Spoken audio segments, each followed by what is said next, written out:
Hello friends, I am Bhavna Sharma. Welcome back to my channel English Learning Hub. So today we will learn how to use does and do correctly in simple present tense. Simple present tense में does and do को किस तरह से use किया जाता है, उसके क्या रूल्स होते हैं, आज का टॉपिक उसी के ऊपर बेस्ड है. सिंपल प्रेजेंट टेंस को हम प्रेजेंट इंडिफाइनिट टेंस भी बोलते हैं. सिंपल प्रेजेंट टेंस को यूज़ करना बहुत आसान होता है और इसमें जो डज एंड डू है उसके रूल्स को समझना भी बिल्कुल मुश्किल नहीं है. आप इस वीडियो को एंड तक ज़रूर देखिएगा एंड आई एम श्योर कि आपके सारे डू एंड डज से रिलेटेड जो क्वेरीज हैं वो इस वीडियो में सॉल्व हो जाएगी. So friends, without any further delay let's start the video. शुरू करते हैं डज से. डज क्या है और इसे सेंटेंस में किस तरह से यूज़ किया जाता है और किस किस साथ यूज़ किया जाता है. तो जैसे कि आप स्क्रीन पे देख रहे होंगे कि डज को हम ही, शी, इट, दिस, दैट और सिंगुलर सब्जेक्ट के साथ यूज़ करते हैं, सिंगुलर नाउन के साथ. Does is used with he, she, it, name of a person, animal, place और थिंग. चलिए बात करते हैं डू के बारे में. डू का यूज़ होता है आई के साथ, यू के साथ, वी के साथ, दे के साथ, दीज, दोज और किसी भी प्लूरल नाउन के साथ. Do is used with I, you, we, they, these, those और any plural subject. Does and do का यूज़ हम सेंटेंस में अपनी हॉबीज़, अपने लाइक, अपनी dislike, habits, desire, regular activity या फिर कोई इरेगुलर एक्टिविटीज़ को बताने के लिए भी करते हैं. डज एंड डू से रिलेटेड कुछ सेंटेंसेस मैं अब आपके साथ शेयर करूंगी जिन्हें देखकर आपको और अच्छे से समझ में आ जाएगा कि डज एंड डू को हम सिंपल प्रेजेंट टेंस में कैसे यूज़ करते हैं. सिंपल सेंटेंस को बनाने के लिए जो हमारा स्ट्रक्चर होता है वो है सब्जेक्ट प्लस वर्ब. सब्जेक्ट मतलब जो काम करने वाला है और वर्ब मतलब जो क्रिया होती है, जो उसके द्वारा काम किया जाता है. चलिए कुछ एग्जाम्पल्स देख लेते हैं. आई प्ले, मैं खेलता हूँ. शी डांसेस, वो नाचती है. पूनम ईट्स, पूनम खाती है. अब आपने इन सेंटेंसेस में देखा कि डू एंड डज कहीं पे भी यूज़ नहीं हुआ है, लेकिन उसके बावजूद मैं आपसे कहती हूँ कि ये सेंटेंसेस बिल्कुल करेक्ट हैं क्योंकि यहाँ पर डू एंड डज जो है वो वर्ब की फॉर्म में यूज़ हो गए हैं. देखिए कुछ और एग्जाम्पल्स. अर्नव प्लेज, अर्नव खेलता है. दे लाफ, वे हंसते हैं. वी ईट, हम खाते हैं. कई बार जब सेंटेंस में do and does directly use नहीं होते हैं तो उन्हें एस या ई एस की फॉर्म में हम वर्ब के साथ लगा देते हैं और अपना काम, अपना सेंटेंस कंप्लीट कर लेते हैं, जो कि अपने आप में पूरे तो नहीं होते हैं लेकिन गलत भी नहीं होते हैं. अब आप ये वाला एग्जाम्पल देखिए. यहाँ पर मैंने सब्जेक्ट, वर्ब और उसके साथ ऑब्जेक्ट को भी ऐड किया है और एग्जाम्पल है आई प्ले क्रिकेट. यहाँ पर मैंने आई प्ले क्रिकेट बोला है, यानी कि आई यहाँ पर एक सब्जेक्ट है और प्ले जो है वो यहाँ पर एक वर्ब है और क्रिकेट यहाँ पर एक ऑब्जेक्ट है, यानी कि मैं क्रिकेट खेलता हूँ. I play cricket, I play cricket. You dance well, you dance well, तुम अच्छा नाचते हो. दे लाफ एट मी, वह मुझ पर हंसते हैं.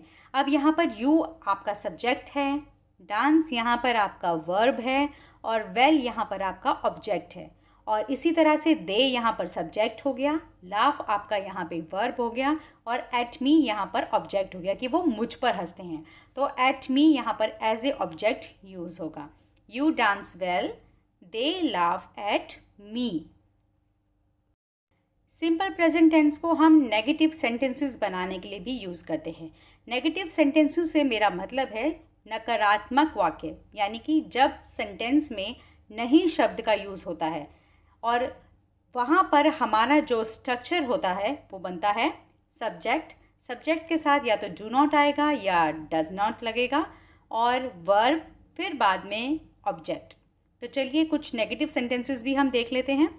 नेगेटिव सेंटेंसेस को बनाने के लिए सबसे पहले हमने सब्जेक्ट के साथ डू नॉट या डज नॉट, फिर वर्ब और फिर ऑब्जेक्ट को ऐड करना है और ये स्ट्रक्चर आपको याद रखना है। एक एग्जाम्पल देखते हैं। I don't play cricket. I don't play cricket, मैं क्रिकेट नहीं खेलता हूँ। They don't laugh at me. They don't laugh at me, वे मुझ पर नहीं हंसते हैं। आपने देखा कि मैंने यहाँ पर नहीं शब्द का यूज़ किया है। चलिए कुछ और एग्जाम्पल्स देखते हैं। आई डोंट आस्क एनीथिंग, मैं कुछ नहीं पूछता। अब आपने देखा कि मैंने यहाँ पर आई के साथ डोंट यूज़ किया है क्योंकि ये एक नेगेटिव सेंटेंस है। आई डोंट आस्क एनीथिंग, मैं कुछ नहीं पूछता। शी डजंट कम हेयर, वह यहाँ नहीं आती। अब आपने देखा कि मैंने यहाँ पे शी के साथ डज नॉट यूज़ किया है क्योंकि आपको पता है कि शी के साथ हमेशा डज लगता है और ये एक नेगेटिव सेंटेंस है, तो हम यहाँ पर डज नॉट यूज़ करेंगे। She does not come here. It doesn't break, ये टूटता नहीं है। It doesn't break. अब इट के साथ भी डज यूज़ होता है और ये एक नेगेटिव सेंटेंस है, इसलिए मैंने यहाँ पे डज नॉट लगाया है। Doesn't, it doesn't break. Sudha doesn't dance well, Sudha अच्छा नहीं नाचती। सुधा एक सिंगुलर नाउन है और उसके साथ भी हम डज यूज़ करेंगे और क्योंकि ये एक नेगेटिव सेंटेंस है तो हम बोलेंगे सुधा डजंट डांस वेल।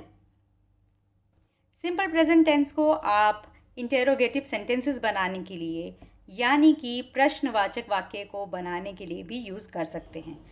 फ़र्क सिर्फ इतना होता है कि यहाँ पर आपको डू एंड डज जो है वो सब्जेक्ट से पहले यूज़ करना होता है, उसके बाद आपने वर्ब बताना है और लास्ट में ऑब्जेक्ट यूज़ करना है। डू, डज, सब्जेक्ट, वर्ब और फिर लास्ट में ऑब्जेक्ट। चलिए कुछ एग्जाम्पल्स देख लेते हैं। क्या आप उसे पहचानते हैं? डू यू रिकॉग्नाइज हर। अब आपने देखा कि मैंने यहाँ पर डू जो है वो सब्जेक्ट से पहले यूज़ किया है क्योंकि ये एक प्रश्नवाचक वाक्य है, इसीलिए यहाँ पर सब्जेक्ट से पहले हम डू यूज़ करेंगे। डू यू रिकॉग्नाइज हर। दूसरा एग्जाम्पल देखते हैं। डू वी प्ले चेस, क्या हम चेस खेलते हैं? यहाँ पर भी आपने देखा कि मैंने सब्जेक्ट से पहले डू को यूज़ किया है क्योंकि हम वी के साथ डू को यूज़ करते हैं। So do we play chess, क्या हम चेस खेलते हैं? Does he know his weakness, क्या वह उसकी कमज़ोरी जानता है? डज। अब ही शी के आगे हम हमेशा डज लगाते हैं और ये क्योंकि एक प्रश्नवाचक यानी कि इंटेरोगेटिव सेंटेंस है जहाँ पर हम क्वेश्चन करते हैं, तो यहाँ पर सब्जेक्ट से पहले हम क्या लगाएंगे? डज, क्योंकि ही के आगे हम डज यूज़ करते हैं। डज शी वर्क हार्ड, क्या वह मेहनत करती है? अगेन यहाँ पर हमने शी से पहले डज यूज़ किया है, उसके बाद सब्जेक्ट यूज़ किया है, देन उसकी वर्ब और लास्ट में object. Does she work hard. Another example. Do you like turtles, क्या तुम्हें कछुए पसंद हैं? Do you like turtles. Do subject से पहले आया है, उसके बाद सब्जेक्ट यानी कि यू, उसके बाद आया है वर्ब और लास्ट में आएगा आपका object. Do you like turtles. Do cats eat eggs, क्या बिल्लियाँ अंडे खाती हैं?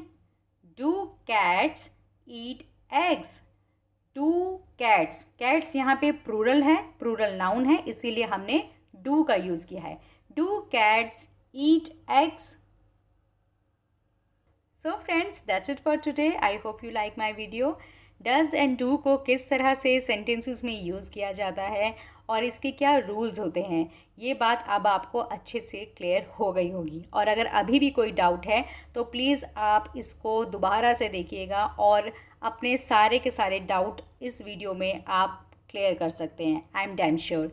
सो प्लीज़ इसे अच्छे से लर्न कर लीजिए कि डू एंड डज को हम कब और कहाँ किसके साथ यूज़ करते हैं। और एक बार अगर आपको ये चीज़ क्लियर हो जाएगी तो आप फिर कभी भी सेंटेंसेस को बनाने में कंफ्यूज्ड नहीं होंगे। So friends, if you found this video helpful, please click the like button, share the video with your family and friends. Don't forget to subscribe to my channel so that you will get all the notifications for my latest videos. Till then, bye bye.